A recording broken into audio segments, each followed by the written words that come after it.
Ladies and gentlemen, welcome to the Above the Bar podcast, where each week we belly up to the bar with a new guest, find out what they do, who they are, and what makes them great. So sit back, relax, and enjoy.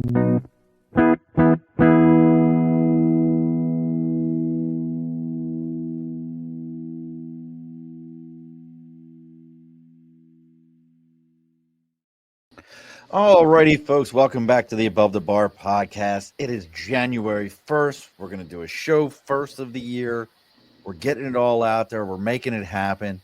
And what better way to do this than to belly up to the bar with a friend of mine, someone who has found a way to save my business and make it more profitable. So I figured this would be a great opportunity for everybody else to meet someone, to learn about something that if you own a business, we've all talked about, which is SEO, search engine optimization. Does it work? Is it worth it? All those kind of things. So joining us from the great white north of Albany, it's Miss Darcy Knapp. Hey, Sean. Pleasure to be here. Do you have snow already again out where you're at, Darcy? I think it's all melted now, but we're supposed to get some more tonight, so it'll come back. Yeah, Darcy's like 45 minutes from me and ends up with like 3 feet of snow when I get a dusting. And I'm at the bottom of a mountain, so I ain't figured it out. She's just that little bit on the other side of the valley, so she gets all the snow. And we'll talk about maybe some snow in a minute, but let's get into some housekeeping here. As always, folks, over my right shoulder, it's the big board for Sticker and a Cause. If you have something you're supporting, maybe you have your own small business, you have a band, you have a podcast, you wrote a book, I don't care what it is. You can reach out to me on Facebook, LinkedIn, YouTube, Twitch, Instagram, Twitter, or X, whatever it's being called now, TikTok. Our website is the abovethebarpodcast.com, and our email is abovethebarpodcast@gmail.com. Reach out to me. Let me know what you got going on. I'll tell you where to send the stickers to. I'll read about you live on the air, and we'll put your sticker here on the big board for Sticker and a Cause. But now we also got to talk about paying bills around here. And the people who pay the bills around here are Budget Blinds of East Greenbush and Budget Blinds of Hudson and Coxsackie, New York, and Budget Blinds of Schoharie, North America's largest custom window treatment company. They handle everything from shades, shutters, blinds, drapery. They can do tint, you name it. They've got an option to cover your windows. You can hear them say if they can't find a way to cover it, there's still always a good roll of duct tape will make it happen for you. Anything that they need to. So if you reach out to them, and in the month of January, their sale is they're doing 20% off your window treatments plus an additional 5% if you motorize things. So they've got some good options out there for everybody to get those windows covered. And as always, folks, if you mention to them you're there to belly up to the bar, they always take care of you with an additional 5%. It's Budget Blinds of East Greenbush and Budget Blinds of Hudson and Coxsackie, New York. Make sure you reach out to them. I know Darcy knows them very well. She's got Budget Blinds in her house, don't you, Darcy? Yes, I do. They work pretty good, don't they? Yep, motorized in the living room is great. Just push the button. Yeah, see, I tell people all the time, once you've got motorized shades, folks, here, if you're ever wondering, well, why should I have motorized? Going to motorized shades is like when you went from that green screen Nokia brick phone and then you went to the Razor flip phone. That was kind of like going from corded to cordless shades. But when you go from that Razor to the first time somebody said to you, hey, man, you really should get an iPhone. And you're like, I don't need all that smartphone stuff. And then you got one. That's the real game changer. That's when you're like going from a Razor flip phone to a smartphone. That's getting that in there. So make sure you call them Budget Blinds of East Greenbush, Budget Blinds of Hudson and Coxsackie, New York, and Budget Blinds of Schoharie. All right, Miss Darcy, all the house cleaning is done. Tell your husband I said hello. I see his arm like come through the virtual background every so often, just getting a little bit closer. Tell him I said hello. Sean says hi. Hello, sorry. Always welcome. So, how are you, Miss Darcy? He's the one that loves the automation. Yeah, you can't beat it. Once you've got it, it's a game changer. It is, yeah. That's his favorite thing because we face due west, so the sunset comes right in, and you can't see the TV for the glare. And yeah, once you drop that shade down, it's a different animal. Different world. That's that. Well, I know I think everybody knows I own the budget plans, but who knows? But I can't tell you. I had a customer recently. They they thought, well, we're going to build our house facing south. It'll be a great idea, and it is. It keeps the house warm, everything, but no window treatments for 14 months. And in 14 months, it destroyed their hardwood floors, bleaching furniture. Yep. People just don't realize how quickly the sun wears. We're going to get into this though. So we're talking today about, is SEO still a good marketing strategy for your business? And there's nobody I know that can answer these questions better than Miss Darcy. So, and to give you, if you're thinking I'm full of soup, let me help you out here. In Albany, we consider this a cult, but most of you would call this a college. She has her BS from Siena. Siena is a cult in Albany. If you're in the capital region of Albany, Siena College is a cult. People like graduate and then find ways to go back there to work just to be back there. Would you agree, Darcy? Yeah, the full-time students, yes. I was a commuter, so say they didn't get their hooks in too deep. And then you've got your MBA from University of Phoenix, Google AdWords certified SEO presenter at certification by Network Solutions, marketing, automotive search marketing presenter, social media Facebook workshop presenter, and 20 years in online marketing and web management. Did I miss anything? Yeah, I've been doing digital since before it was popular, before anyone understood the web. So you were an early adopter. You saw the value in it. My first sales meetings were with car dealers. I was in the automotive industry, and I had dealer principals telling me, "It's okay, honey. It's just a fad. The internet will go away." How much did you love it when they called you honey?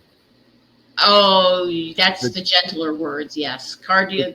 But you're talking 20 plus years ago. Yeah, but the Darcy I know probably would have stabbed one of them in the chest with a pen for calling her, for saying that. Well, when you work with car dealers, you learn not to hear things. Gotcha. Their vocabulary is a little bit flowery. Yeah, I just don't speak French. It's okay. Say what you want to say. Sign the contract. Let me out. But sign this and move on. That's pretty much it. Yeah.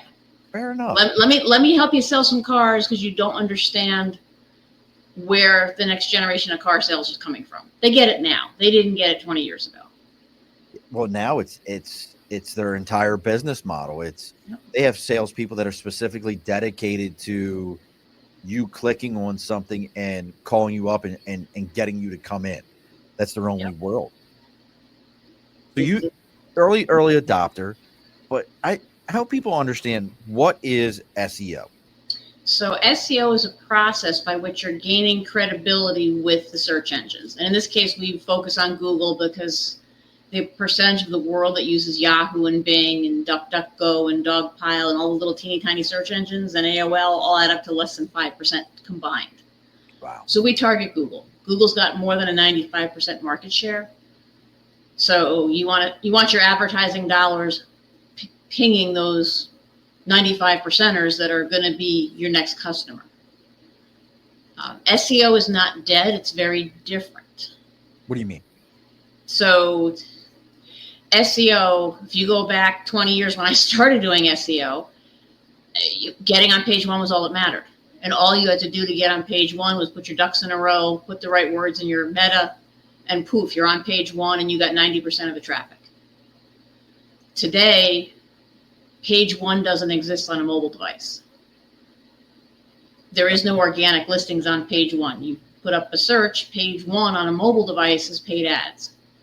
Page two is paid ads. Page three is Google Maps, which includes paid ads. Page four is FAQs. You have to literally go through 5 screens to get to an organic listing. So you need to look at your buying cycle. Is your customer doing research, or are they just going click and buy? So the amount of time, energy, and dollars you put into SEO really depends on what it's going to take to get that consumer to click. Hold on a sec first. So I don't even know if I realized that you had to go 5 pages deep 5 screens. before You have you to hit scroll through organic. 5 screens on a mobile device. And right now, mobile's about 75% search share in just about every industry. Oh yeah. Some industries is much higher. I would bet if I looked at mine, I'm probably in that 75% or higher number. I can't imagine too many of my clients are doing more than just go on their phone, search it. And I like searching on my phone. And this might sound lazy as heck, but because when I do need to fill something out, my phone's got all my contacts, so I can hit autofill, let it fill my information, so I'm not going SECWN Oh, murder. and if you're buying, you do Amazon. If the store you're buying from it takes Amazon checkout, it's swipe and go. Yeah. So I mean that makes perfect sense. So you have to look at what's your buying cycle. Okay. What kind of device, and you can look at your Google Analytics to find that out. What kind of device is your average customer using? And then you target accordingly. So SEO isn't dead, it just isn't what it used to be. So I want to roll back for a second then. So when we're out there and we're searching and we're looking, I don't think people understand that first 4 pages of everything you're looking at, somebody has paid to be in that location. It's pay to play. So on a desktop, so if you go back, let's say 10 years. Okay. 10 years ago, Google would run 1, 2, 3, or 4 paid ads at the top of the page, and then there would be organic. So the literally from, if there was no paid ads running on that keyword, you could be first on the page. You could be number 1. All right. There is no more number 1. Number 1 is paid. Number 2 is paid. Number 3 is paid. Number 4 is paid on every search. Huh. So you have to look at your SEO budget, combine it with SEM, and you let your pay-per-click leverage your position. So SEM is what then? Search engine marketing. That's paid search. So that's the pay to play side. Pay to play. So you have to figure out what's the life cycle of your sale, what device is your customer using, what's going to give you the best bang. So if you only do organic and your customer, so let's say you're a dog trainer. Dog trainers are awesome. I handle them across the country. They are 95% mobile search. I can see that. So when you have an audience that's 95% mobile search, their dog just bit the mailman and they have to get a trainer or they're going to lose their dog. I'm buying it today. I'm going to start tapping from the top down until I get somebody that can take my dog and fix my dog because I don't want to lose my dog. Right.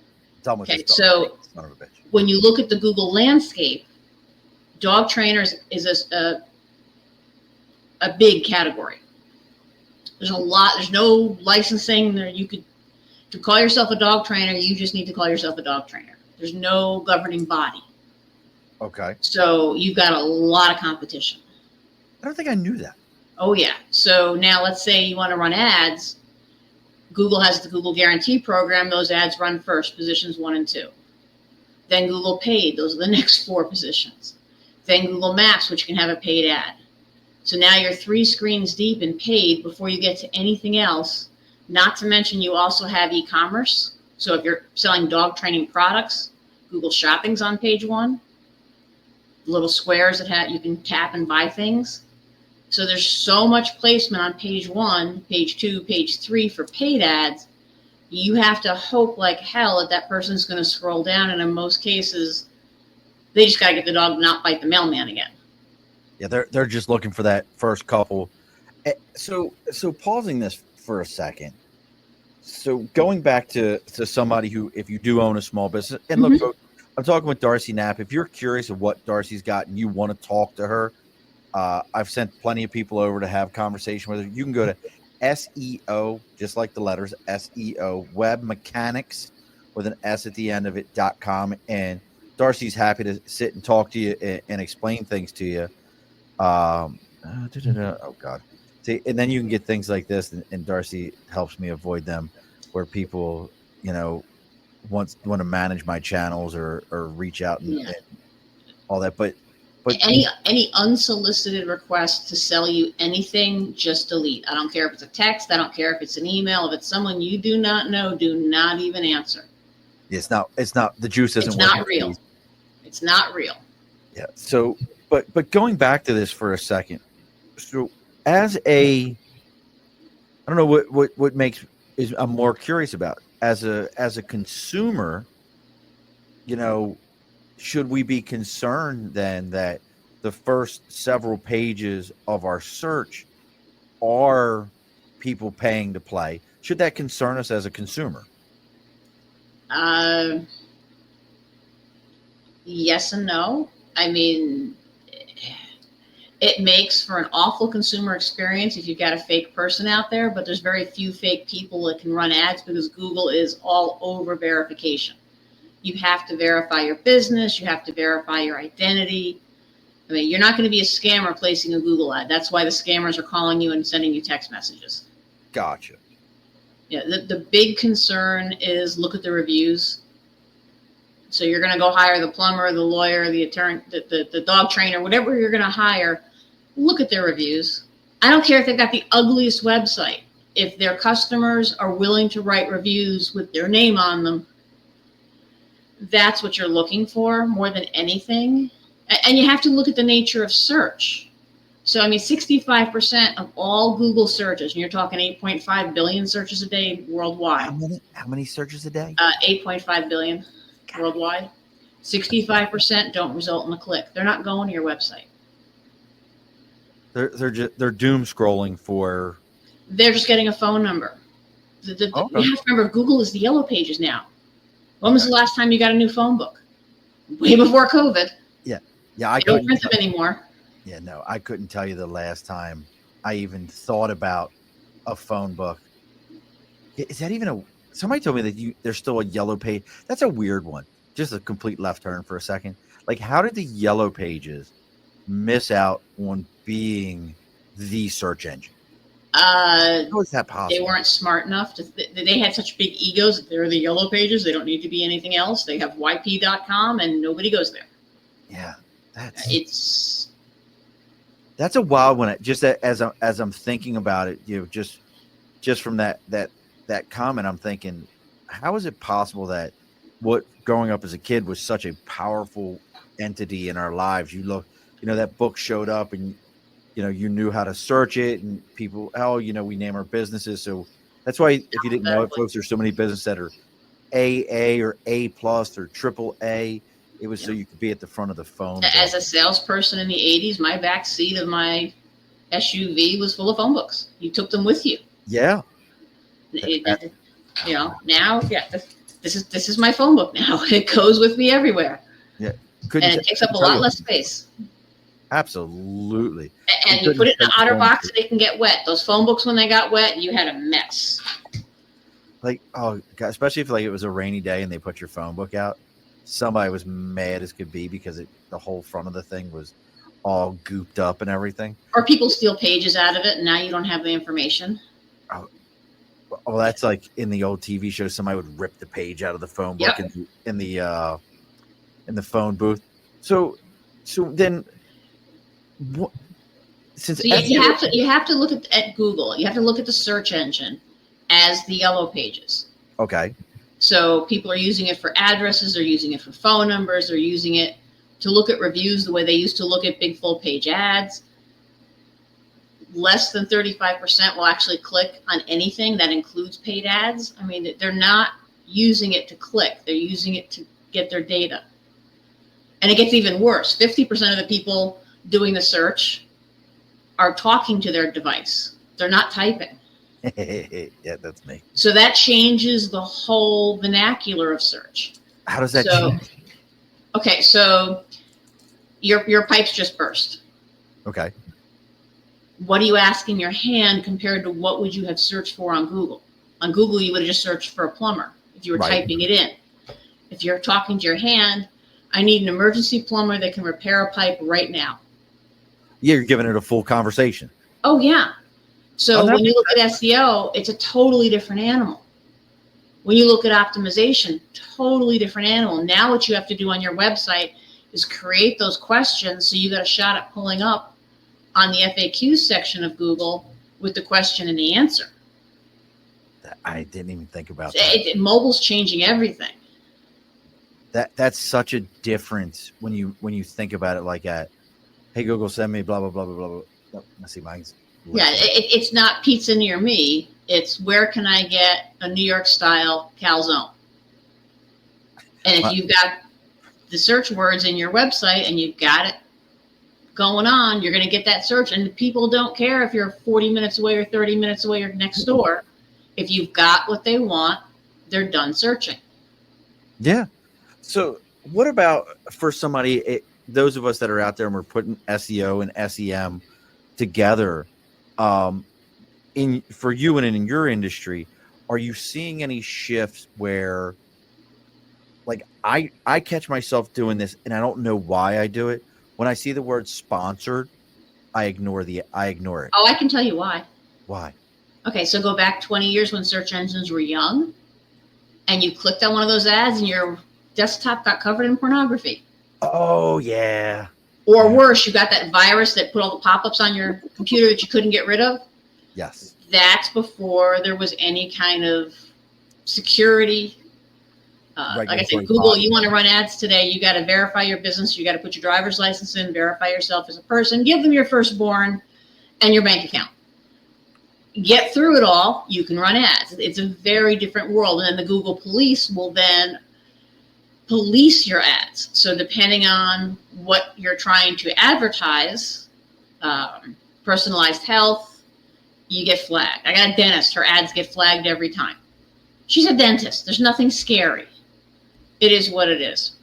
You can't do alcohol, tobacco, firearms, and live animals. Google has morals. So if you're a cigar store, you can do Yahoo and Bing. They'll take your money.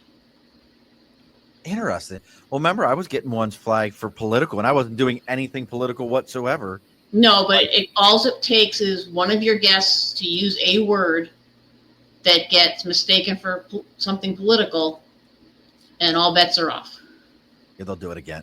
And it's actually not as bad now once the election was over. Right. It kind of almost like they throttled it back and we're like, all right, you can talk like adults again. We'll throttle it back. Yeah, the Google police are challenging. Usually most of what they police is correct. A lot of the times they don't like somebody's business name and they're flagging it because it's the business name. So what do you do then as a business owner if you do have, like I remember there used to be a restaurant in Baltimore similar to like Hooters, but it was called the Big Pecker. And it was a rooster with a big... What do you do if you do have one of those type of situations? Is there a way to reach out to Google and say, no, I'm real, here's my DBA, something like that? You put in a ticket, you fill out the forms, you attach your documents. The advantage of working with the Google Premier Partner Agency, we have all the designations. I have a rep. I have an assigned agency rep. I have like 5 of them, but I have one main agency rep. So if I have a problem, I go, hey, Ray, I got a problem, and I kick out the ticket to them, and usually 24, 48 hours, it's resolved.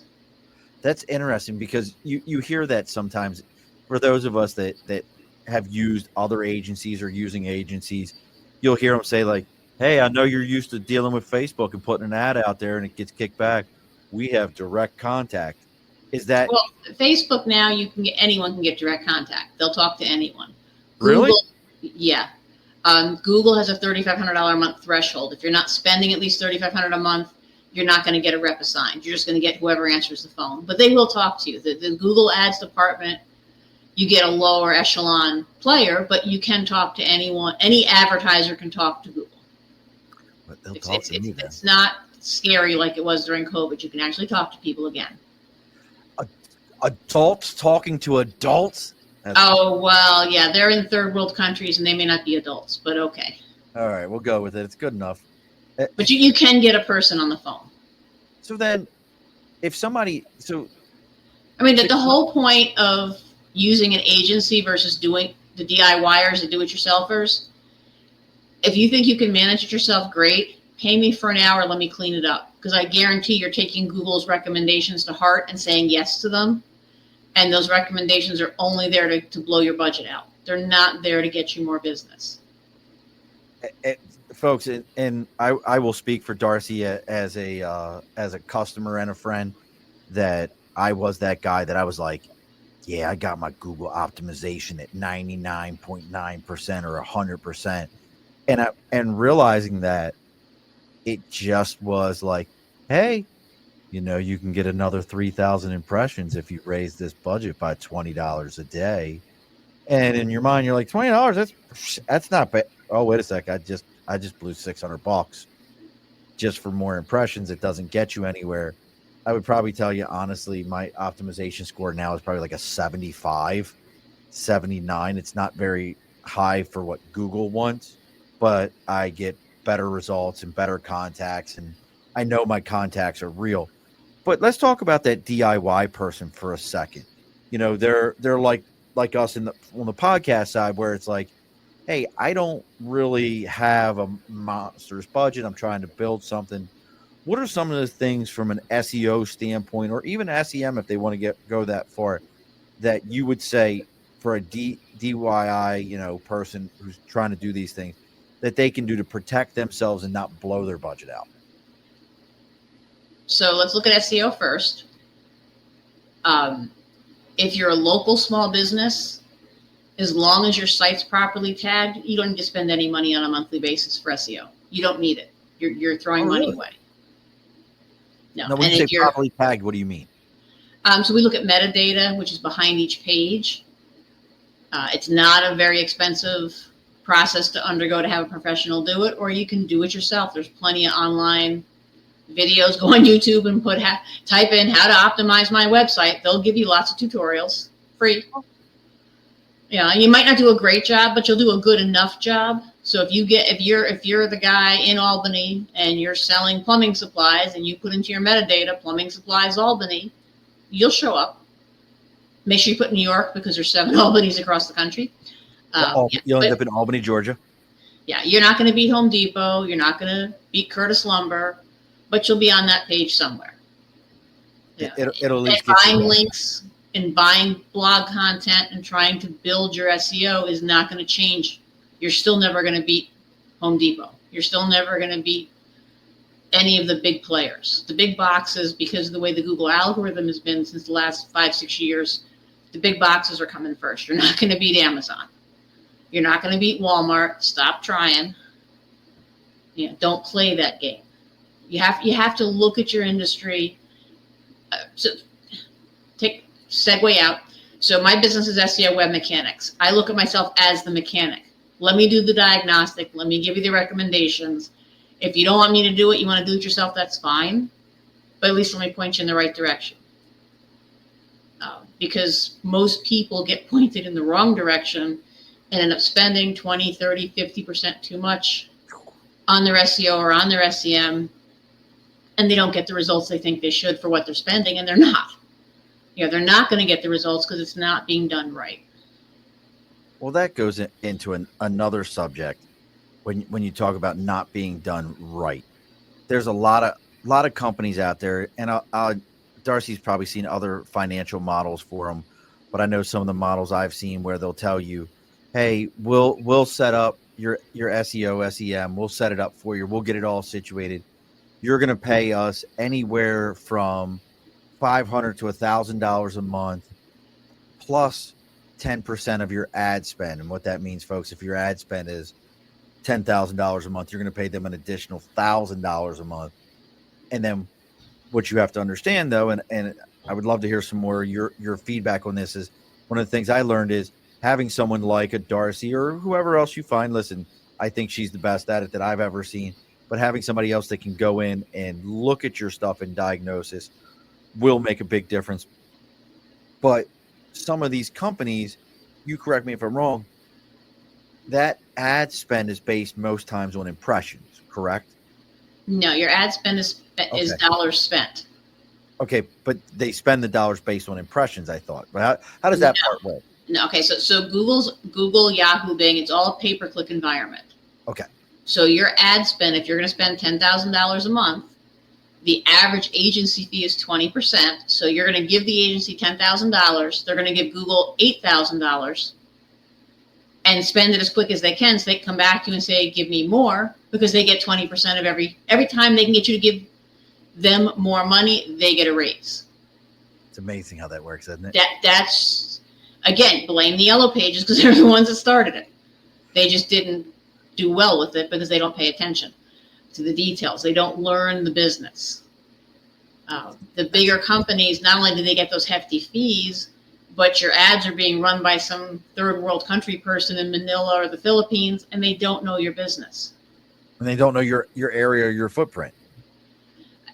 They don't know your geography. They don't know the culture. They don't know that Taylor Swift just came out with a new album called, The Blinds Have Been Opened, and every search for blinds is for Taylor Swift, and you're getting those clicks.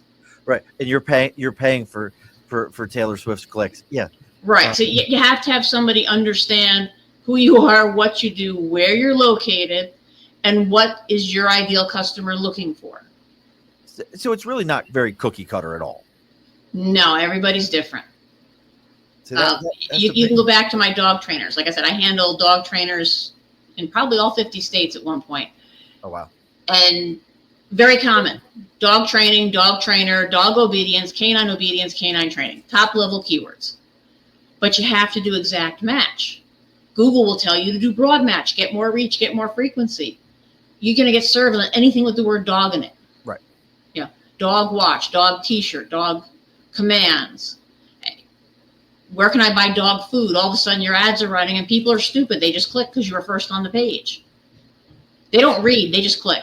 So you need to make sure if you're going to be first on a page, you're first on a page for the right keywords, or you're just throwing money away. Look, folks, if you're just joining us and you've got questions for Darcy, maybe you're looking to do something with yours, or you have a podcast. Like I use Darcy to help me get my podcast out there. We've seen an absolute increase in our viewership on YouTube. Or you want to reach out to her and set up a time and have her look through your ads and look through your Google ads, you can reach out to her at SEO Web Mechanics with an S at the end of it.com. She'll let you know all about it. What are some of the things though, Darcy, that if somebody's prepping that battlefield, they're getting ready to go see somebody like yourself. Maybe they have somebody in their local area. They're here in the capital region. They're like, hey, I need Darcy to fix me.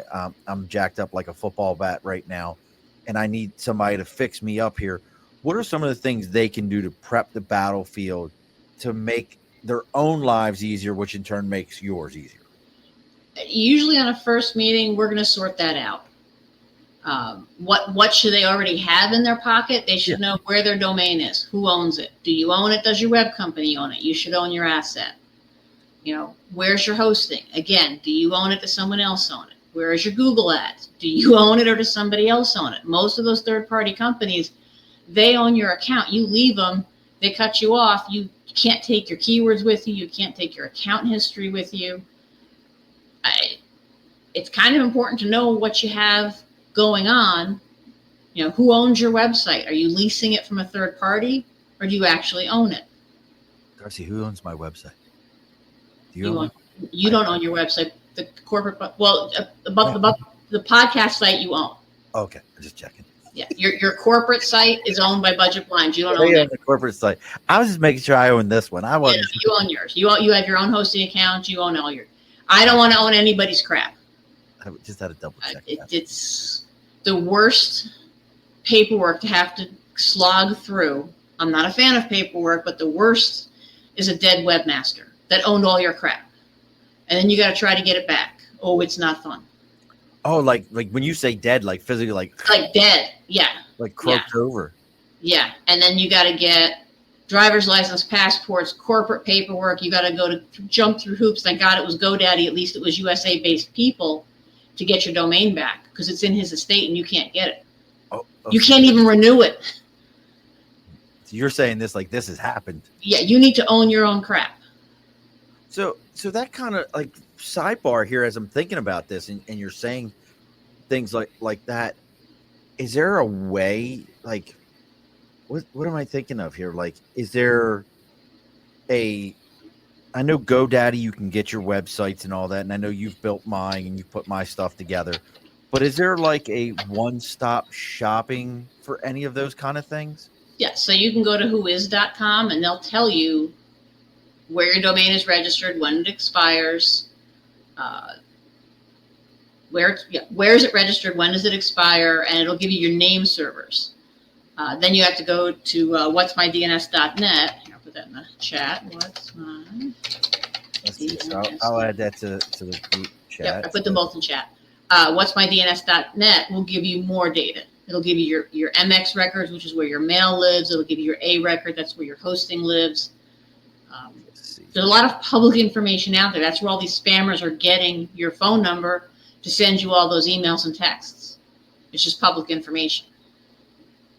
I had no idea. Oh yeah, fun stuff. See, and it's interesting you say it, because as soon as we created the website for folks, we started seeing an entire different group of people being like, hey, we heard all about you.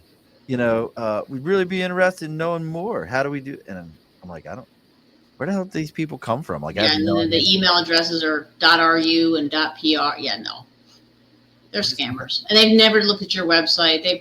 They just bought your name off a list because you've got a registered domain, and they just start spamming you, and they're just phishing. They're looking for your credit card. Yeah, that's a definite. Listen, folks, here I'll give you one. If somebody comes to you and says they can get you more organic Instagram followers, do not do it. First off, even if you're like, it worked for me, 99.9% of them are bots that are going to go away. And once Instagram or any of them figure out that you're using bots, they're then going to slaughter you and freeze your account and be like, you're using bots. We don't want you around. So avoid that. There are ways to legitimately buy followers. There are sites out there. I can give you a couple that you can buy through. You just have to make sure you're buying people. And you have to understand that these people are 99% in India, and they're never going to buy from you. You're just buying them to blow up your numbers. What is that thing I saw, Darcy, where it was in China, and it was like a whole wall of cell phones?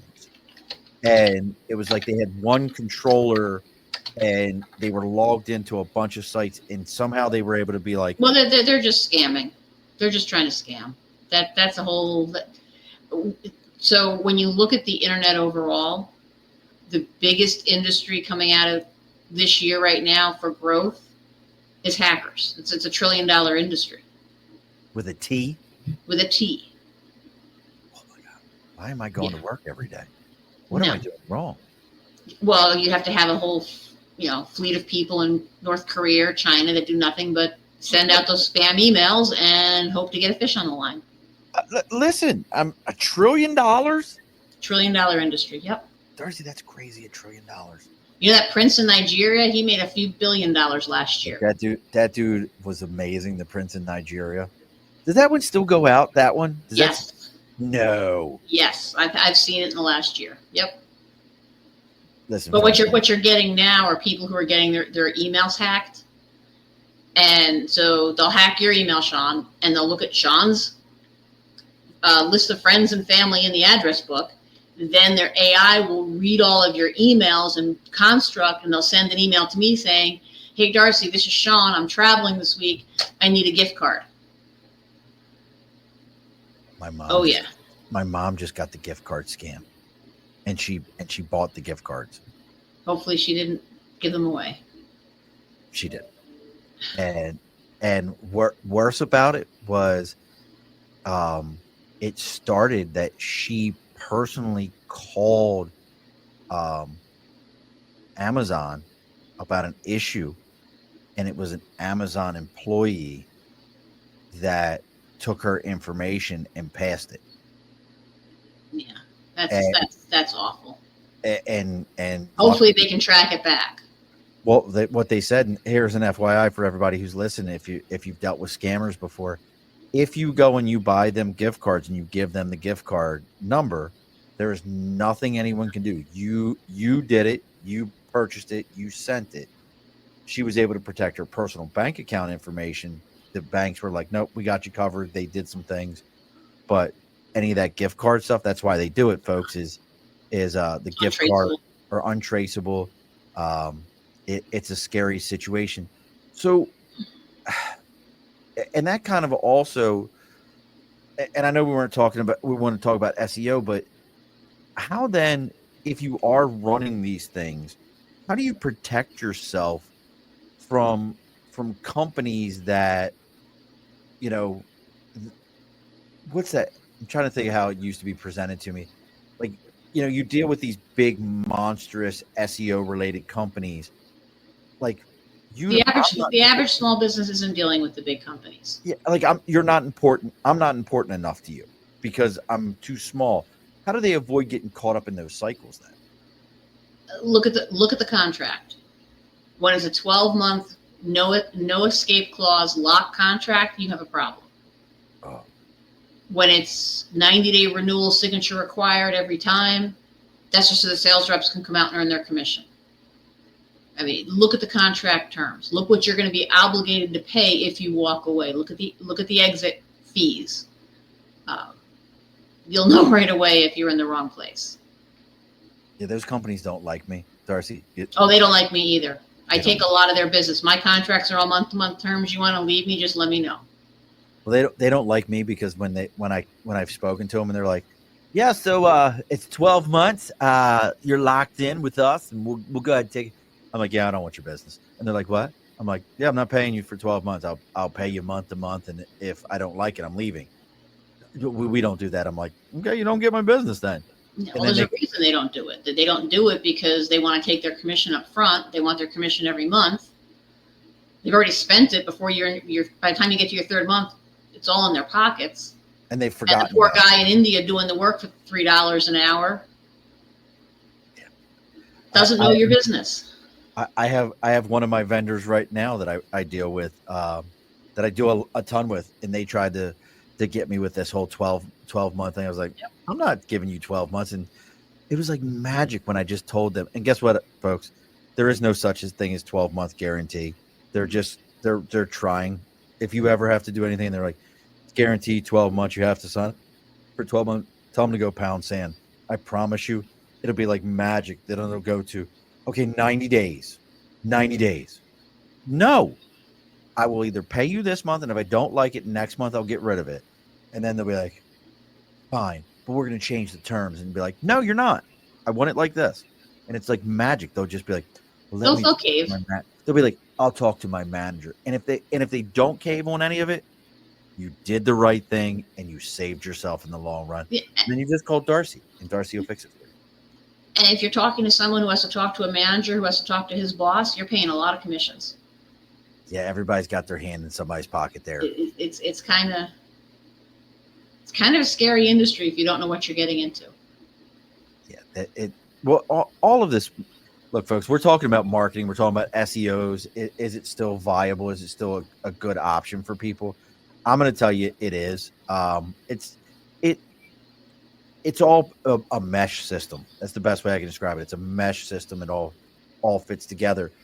And we're getting close to closing up the bar here. We got about 15 more minutes, 17 more minutes here. If you have questions for Darcy, you want to know about, hey, I'm looking, even if you're looking to put a website together. I know how many of us out there had a Firefly website. Remember, is that what the name of it was? Was it Firefly? Dreamweaver, Front Page. There's another one. Now everybody's WordPress. But what are some of the things that, like, if somebody was looking to do that stuff? I had a buddy who had another podcast, very successful podcast, and somebody hacked his server. He had a personal server. And yes, first off, no personal server. Oh my God, no. So why not? Because you're going to get hacked. There's no way. GoDaddy got hacked 4 times in the last 14 months. And they're a monster company. And they're a monster. So what do you do? There are a lot of different things. We put everybody on SiteGround because they give you site lock, they give you free SSL, everything's encrypted, malware protection. Something hits your site that shouldn't be there, we get an alert. Done, it's clean, you never even know it happened. Yeah, have I ever been hacked? No. No, you're fine. Okay, I'm double checking. We've moved over 300 sites this year that have been hacked on GoDaddy. So, I Because mean, once GoDaddy servers got hacked at the top level, it just bleeds down into the little sites. And it happened. And it's not just GoDaddy. We've moved HostGator, we've moved Ionos, we've moved Bluehost. If there's no site lock on the site, which prevents anything outside from writing to the files, if there's no site lock, you're screwed. And for GoDaddy to buy site lock, you got to pay an extra $300 a year, and there's no guarantees. so even if you have a GoDaddy account, and listen, folks, we're not talking bad about GoDaddy. No. Buy your domains there, do your email there, do your hosting on SiteGround, because the security is that much better. And SiteGround doesn't limit your bandwidth. So if you have Taylor Swift on the podcast next week and you have 1 million visitors, your site won't go down. She won't come on. She won't come on my show after. Aww. She won't come on because I don't like Travis Kelce. I think he's a punk after what he did with Justin Tucker during the. It's all for show. I mean, I'm just not. Are they still together? I don't even know. Are they still together? It's been very quiet in the NFL with them too this year. Last year was like this big thing, but so what are some of the other now? Listen, so if you're going to build your own website, right, and you don't care about anybody finding it except people you give your business card to, so they're going to type in direct, you can go buy a $100 a year Wix site, do drag and drop, build a site, you'll be fine. That's if you're trying to get people that don't know who you are to come into your website, you got to do WordPress. You have to have all of the roadways in so that the search engines can find you, that you can build your backlinks, you can build your content. You don't have a page count limit. I mean, WordPress is freeware. You can't beat it. You just have to pay for your hosting. But WordPress, listen, as a guy who, I don't think I'm a tech idiot by no means. I understand technology. I can use technology. I think that's the great thing about us in Gen X, where we know how to use a rotary phone and we know how to use an iPhone. That's what makes us badasses. But at the same time, I think WordPress, for me personally, can feel overwhelming because you start getting into it and it's like, well, we need this add-on and we need that add-on and we need this thing. And it's like, how do I get this thing? Are those extras necessary or is it just more? It all just depends on what you're trying to do. You want to sell product, you need to add WooCommerce so you have a store. Again, more freeware. You're going to need a gateway. Some gateways are free. You can do Heartland payments for free. You want to use authorized.net, you got to pay them $80 a year for a plugin.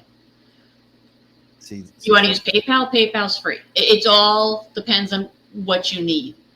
And that's why most people need, if not me to build the website, me to just give them some consulting so they get pointed in the right direction. Just let Darcy build it. Listen, I know how to get onto my website. I know how to look at my website. And when you want something changed, what do? I send it to Darcy. Yeah, you just email me, here, do this. Because it takes me 5 minutes, it's done, and you didn't make yourself crazy. Because my problem is I've tried to do all these things myself, and I'm capable. Do what you do well. Yeah, that's why I just send it to Darcy. I mean, I've got a master's degree. I still have an accountant and I have a bookkeeper, because just because I know how to do it doesn't mean I want to do it or I enjoy doing it.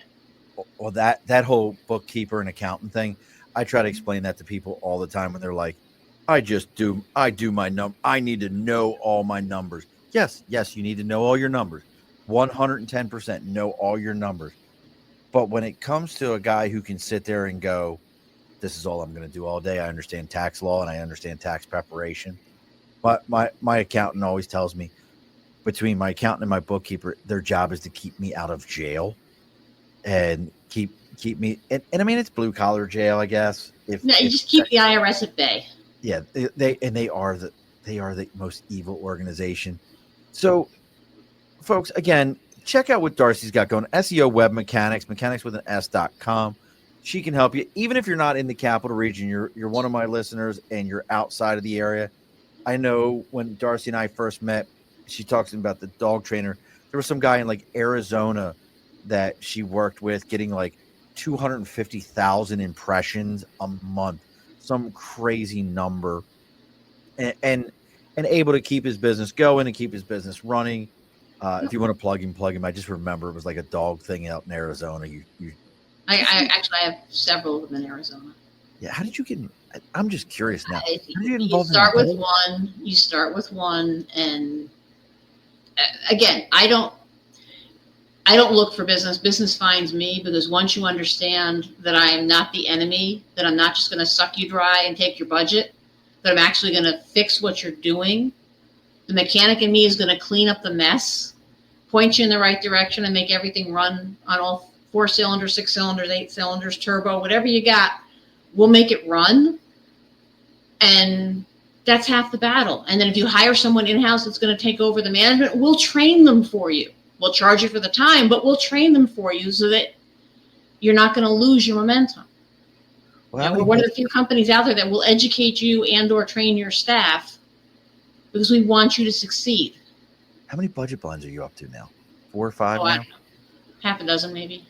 See, and I just, for any of my fellow budget blinds owners that's listening or ends up going back and listening to this, I can tell you right now, one of the things that she found on multiple of us was servicing 18 to 24-year-old males with ads for window treatments through your SEM. Oh, worse. All the apps you were running on, all the in-app advertising on gaming apps, on little kid apps. Guess what? They're not that toddler gaming app is not gonna. Oh, did Darcy just freeze on me, or did I freeze on Darcy? No, you're good. One of us. I don't know. One of us froze, but yeah, gaming app is not the place where we're selling window treatments at. So take the time and see what she's got going on. All right, we're gonna make it. We'll do the diagnostic. We'll give you the audit on. If you're doing pay-per-click, let us do an audit and at least get you pointed in the right direction. You can keep your current provider. Give me an hour to tell you where the problems are. Take my report, give it to your provider. They'll clean it up. Well, they'll be embarrassed as hell, but they'll clean it up. That was one of the biggest things you did for me. Was I was running it on my own. I set up and just turned it over to you. And during the conversation, as we're talking, you're fixing things. You're like, let me get in here for a second. Because you're a whack job like I'm a whack job. When people start talking to me about things, I'm like, well, let me just look. I gotta get in there. Let me fix it. Just let me look at your window for a second, and I can just fix this right now. Like, you don't need me. You don't need to buy nothing from me. Let me just fix it real quick, and then we can move on. Yeah, you're that same whack job that I am. Like, that's what we do. What do you think it makes us do that? Why do we do that, Darcy? Yeah, I think our mothers were a little bit rough on us. We're trying to make everybody happy. That might be it. Like, we just want to see people get it done. I just want to see them succeed. That's it. See, I'm a Zig Ziglar fan. You remember Zig? Yes, I have one of his books still in my shelf. Yeah, I'm a big Ziglar fan, and he always used to say, help enough people get what they want, and you'll get what you want. And I still believe it. I don't breathe. I can work 8 days a week, and I don't have to make a cold call. I never have to solicit anybody. If you need help, ask. I will find a way to fit you in and at least get you pointed in the right direction, whether you use us or not. You need a website. I just did a little nonprofit website for $345. Nobody else is going to touch that business. She got her website done 2 nights ago. Because she'll tell 100 people. She'll tell 100 people. Mm-hmm. That's another thing real quick, folks, I want to throw out there to you. If you're not picking it up from what Darcy and I are talking about, we're talking about, is SEO still a good marketing strategy? And if you listen to what we're telling you, yes, it is still should be part of your marketing strategy. It should still be part of your budgeting plan. But one of the other things, if you're not hearing it from both of us that we're telling you, is that working with that little person, like in my business, I have one of my peers, he won't go out and do somebody's house who needs one window. I'm not driving out there. I'm not wasting my time to do that. I'm the guy who goes, you just got one window? Okay. It's not going to be long for me to get out there. I'll come out. We'll take a look at it. We'll get you something taken care of. And I cannot tell you how many times one window has turned into 10 windows, or one window has turned into, let me introduce you, let me introduce you, let me introduce you. Because I was willing to make the trip out and I was willing to do the thing for a person. Mm-hmm. Is that something you see a lot in your, I'm willing to talk to them. I'm actually willing to listen to them, which most of the time it's someone just trying to shove something down their throat and sell them. I don't want to sell you anything. I want to fix your problem. And if fixing your problem means you need to buy something, whether you buy it from me or not, that's your option. But let me at least get you pointed to the right solution. Because once you've got the right solution, at least wherever you buy it from, you're going to get the right results. And that's your brand. Mm-hmm. I mean, my name's on the wall. It's got to be. I stand behind it. And that's another thing, real quick, simple thing. I remember a friend of mine. And this might sound crazy, but I like the fact that your business isn't Darcy Knapp SEO, because I learned this from a buddy of mine. Never name your business after yourself, folks, because then people only associate it with you. If you name it after something else, then they associate that as the brand. Have you ever heard that one? Mine was done differently. So my corporation, my corp ID is Darcy Knapp Consulting Inc. Mm-hmm. SEO Web Mechanics is a DBA. It was done specifically that way because I was new to starting my own business, and I actually talked to a business consultant, talked to the expert, get the right advice. And he said, don't go out and brand with your name, because if you ever want to sell or divest, you don't want to sell your name, because now someone else has control of it. That's it. That's what a friend of mine taught me. Now we're gonna make a left turn for a second here, Darcy. Yes. It's very important. So one of the things that Darcy and I both enjoy is good hunting. She took a beautiful buck this year. She sent me a picture right away because I was sitting out in the woods and I missed one this year. And we're still looking to try to buy land. I'm still working on it. I'm telling you, come sit with me. I got an empty tree stand. I might sit with you next. Darcy, you're out in the area. You're very close to the area that we want to be in, and more that I spend time in like your area, Middleburg. I'm like, I just don't want to be in Albany County. That's my biggest thing. I don't want to own land. No, I'm in Albany County. Yeah, I don't want to own land in Albany County because that's a whole nother thing, folks. Yeah, but you know what? 5 minutes away is Schoharie County. I love Scary County, as I refer to it. So Scary County. That's where we want to be at. So here's going to be my question for you. What is, either for you or Mr. Darcy, we'll call him just Mr. Darcy. You're not the only one. It's pretty funny. So do you have a go-to, like, deer is cut, it's ready? Do you have a cut and a meal that like is your first two from a fresh cut? Yes. What is it? We did the tenderloin the first night. So I shot the deer Saturday. We got them back Sunday. We cooked them Sunday night. Hot frying pan. Okay. Caramelize the onions and the mushrooms. Leave them in the pan. Make a little room. Drop the tenderloin in and about 2 tablespoons of fresh bacon grease. So I had to make the bacon Sunday morning, so I had it available, the grease for Sunday night. 2 tablespoons of fresh bacon grease, about the same butter, and just sear it. I like the sound of it. Sear it, flip it, sear it again. Let me give you my favorite. You know what my favorite is, and every butcher looks at me unless they're really knowledgeable, like I have 15 heads. I like bone-in neck roast. See, I had it all ground. I had the neck ground. Listen to me. Next time next year when you take one, because I know you're going to take one every year, bone-in neck roast. See, and I always have it deboned, because what I find is when I cook it, if the bone is in, that's when you get it. If you're going to get gaminess, that's where you're going to get it from.